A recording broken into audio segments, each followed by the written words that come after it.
ಇನ್ನು ಕುಂಭರಾಶಿ ಕುಂಭಲಗ್ನ, ಈ ರಾಶಿಯಲ್ಲಿ ಇರ್ತಕ್ಕಂಥವ್ರಿಗೆ ಸ್ವಾಮಿ ತನ್ನ ಸ್ವಂತ ಮನೆಯಲ್ಲಿ ಇರೋದ್ರಿಂದ ಸಾಕಷ್ಟು ರೀತಿಯಲ್ಲಿ ಅನುಕೂಲಗಳು ಇವರಿಗೆ ಆಗುತ್ತೆ ಅಂತಲೇ ಹೇಳ್ಬೋದು.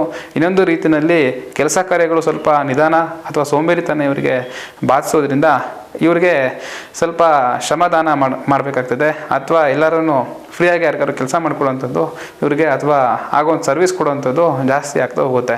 ಈ ರೀತಿಯಾಗಿ ಒಂದು ನಿಮಗೆ ತೊಂದರೆಗಳು ಆಗೋದು ಬಿಟ್ಟರೆ ಈ ಒಂದು ವರ್ಷದಲ್ಲಿ ಸಾಕಷ್ಟು ರೀತಿಯಲ್ಲಿ ಬದಲಾವಣೆಗಳು ವರ್ಷದ ಮಧ್ಯಾಂತರದ ನಂತರ ನಿಮಗೆ ಇನ್ನೂ ಕೂಡ ಅನುಕೂಲ ಆಗುವಂಥದ್ದು ಆಗ್ತಾ ಹೋಗುತ್ತೆ.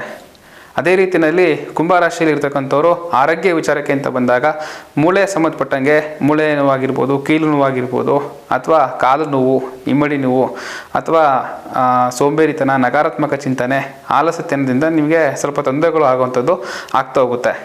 ಹಾಗಾಗಿ ನೀವು ಶನಿಯ ಒಂದು ಆರಾಧನೆ ಮಾಡೋದ್ರ ಮುಖಾಂತರ, ಸ್ವಾಮಿಯ ಒಂದು ನಾಮಜಪ, ವಿಶೇಷವಾಗಿರ್ತಕ್ಕಂತಹ ಸ್ತೋತ್ರವನ್ನು ಪಠನೆ ಮಾಡೋದ್ರ ಮುಖಾಂತರ ನಿಮಗೆ ಸಾಕಷ್ಟು ರೀತಿಯಲ್ಲಿ ಅನುಕೂಲ ಆಗ್ತಾ ಹೋಗುತ್ತೆ.